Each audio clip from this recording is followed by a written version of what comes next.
السلام عليكم ورحمة الله وبركاته. أهلا بكم في قناة أسرار المطبخ المصري.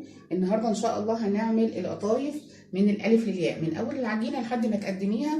خليكي بس معايا لآخر الفيديو عشان تعرفي اتعملت إزاي، وفي تريكات لازم تتبعيها في الفيديو عشان توصلي للنتيجة اللي انت شايفاها دي. حاجة كده بسم الله ما شاء الله، يعني قرمشة، وكمان مش شاربة زيت ولا محروقة ولا أي حاجة خالص، والعجينة مظبوطة 100%. يلا بينا على طول نبدأ الوصفة ونسمي بسم الله ونقول اتعملت ازاي القطايف بكل تركاتها وتفاصيلها.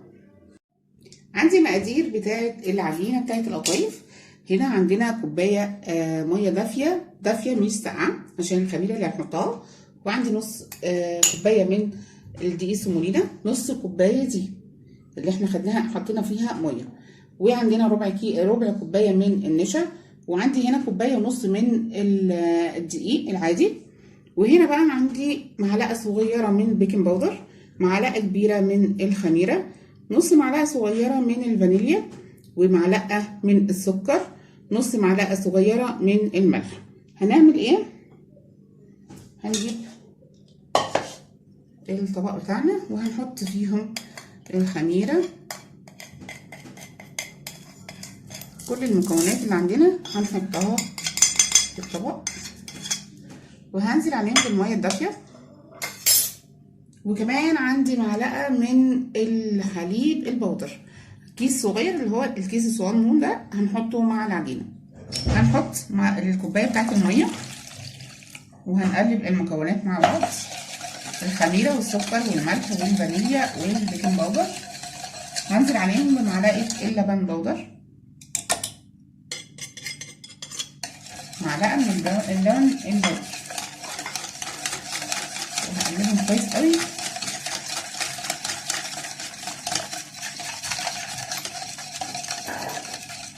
هنحط الدقيق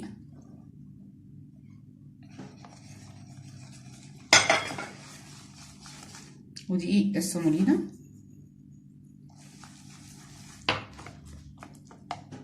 والنشا، طبعا هتعوز ميه تاني، هنجيب كوبايه ميه، نزود ميه نص كوبايه الاول، وبعد كده نشوف العجينه لو احتاجت معانا، عشان طبعا حسب الدقيق ممكن تاخد معاكي كوبايتين ميه.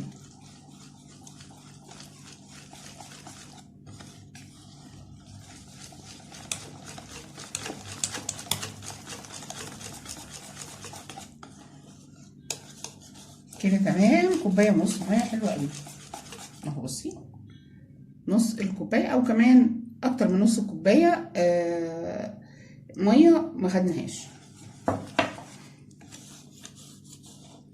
كده بقى هنسيب العجينه تخمر بتاعتنا ونشكلها في الطاسه بتاعتنا. العجينه كده بتاعتنا خمرت بتاعت القطايف، بصوا اهي. هنهبط كده العجينه بتاعتنا،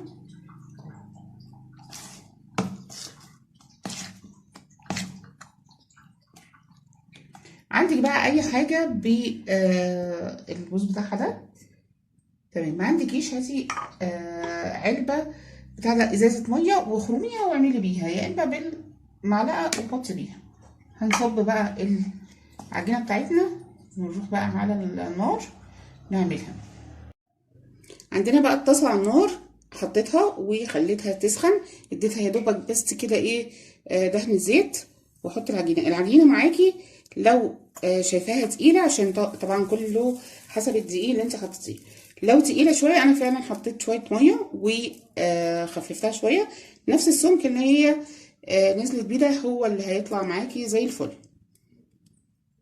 تستنيها بس كده لما كل السطح كده ينشف لفوق.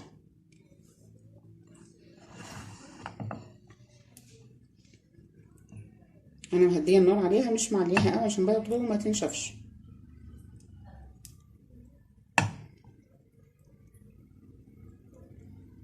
بصوا ابتدت تنشف وابتدت تستوي. اول ما تنشف وتبتدي تستوي اوعي تسيبيها علشان ما تنشفش منك العجينه. بصوا يا دوبك العجينه اللي في النص دي مع الجو ومع الجو بره هتنشف معاكي. انا مش عارفه امسكها بس عشان سخنه. بصوا الارضيه اهو. تمام. هنعمل واحده كمان. عايزه بقى تعمليها صغيره كبيره ده حسب ما انت بتحبي. وممكن كمان تتحشي حادق، يعني تحشيها حادق وحلو. ممكن نحشيها جبنه، وممكن نحشيها مكسرات، وكمان مهلبيه. الحشوات دي بقى زي ما انت عايزه. اول ما تطلعيها كده لازم تحطيها في على صينيه وتغطيها عشان ما تنشفش معاكي. بصوا ما شاء الله طالعه مظبوطه. ما تسيبهاش كتير على النار عشان ما تنشفش. اول ما توصل للمرحله دي ما تخافيش من العجين ده هينشف. اول ما تطلعيه بره على في الجو بقى اللي بره هينشف على طول. هنكمل بقى بقيه الكميه بتاعتنا ونحشيهم بقى ونقليهم. اول ما خلصنا العجينه بتاعتنا، عندنا بقى الحشو. عندنا هنا مكسرات، هناخد بقى نحطها جوه القطيفايه. ما تكتريش عشان ما تفتحش معاكي. تمام. هتدوسي عليها كده احلى من بتاعه بره بكتير، وطريه جدا ومضمونه. طبعا انت عاملاها في البيت، وزائد الاطعمه اللي احنا حطيناها، اللبن البودر والسمولينا، هيدوا طعم جامد جدا للقطايف. اهي حلوه جدا جدا. اعمليها في البيت احلى وارخص واضمن كمان من بره. وزي ما قلت لك ممكن تحشيها جبن، ممكن تحشيها مهلبيه، اي حشوه عندك او انت حابه تحشي بيها احشيها. يعني تنفع حادق وتنفع حلو. اهي هنقليها بقى في الزيت ونحطها على طول في شربات بارد، تقيل بارد، زي بتاع الزلابية وبلح الشام والصوابع زينب. اهو هنعمل بقى بقية الكمية كلها وكده تبقى جاهزة معانا القطايف. هنقلي بقى القطايف بتاعتنا بعد ما قفلناها كلها. الزيت ثواني بس يسخن شوية.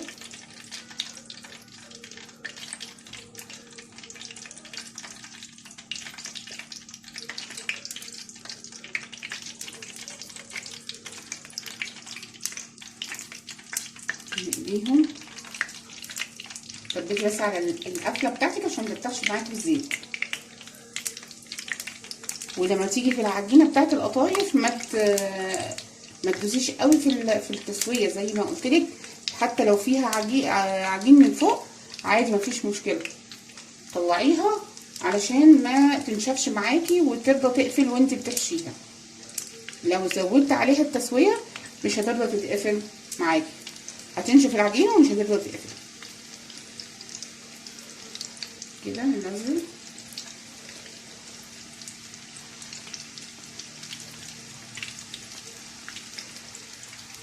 كل الكميه بتاعت الطاسه. هنقلب كده القطايف بتاعتنا على الوش التاني.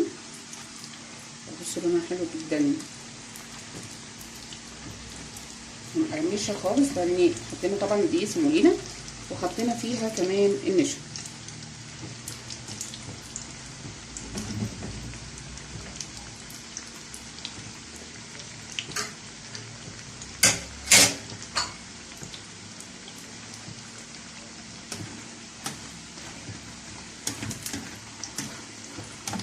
اول ما تتحمر معاكي طلعيها على طول في الشربات.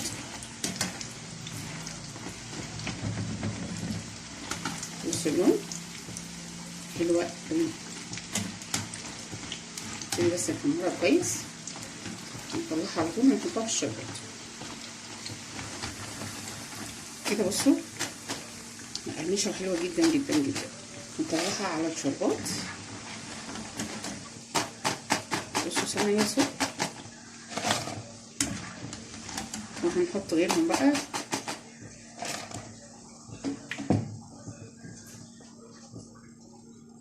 هنقلب كل الكميه ونشوف بقى الشكل بتاعها النهائي. كده خلصنا القطايف بتاعتنا. بصوا بقى الجمال بتاعها، تحفه تحفه تحفه، احلى من بتاعت بره بكتير. بصي حاجه كده بسم الله ما شاء الله، مقرمشه ومش شاربه زيت، وانت عاملاها في البيت وضامنه انت عاملاها ازاي. اعمليها ومش هتندمي والله العظيم بعد ما تعملي الطريقه دي. والمقادير بالظبط تتبعيها، والخطوه بتاعه العجينه نفسها خلي بالك منها. يا رب يكون اعجابكم الفيديو بتاع النهارده، واستنوا لي فيديوهات احلى واحلى ان شاء الله. واترككم في رعايه الله، بس ما تنسوش لايك وشير الفيديو، وننزل نفعل الجرس عشان يوصلكم كل جديد من عندي. والسلام عليكم ورحمه الله وبركاته.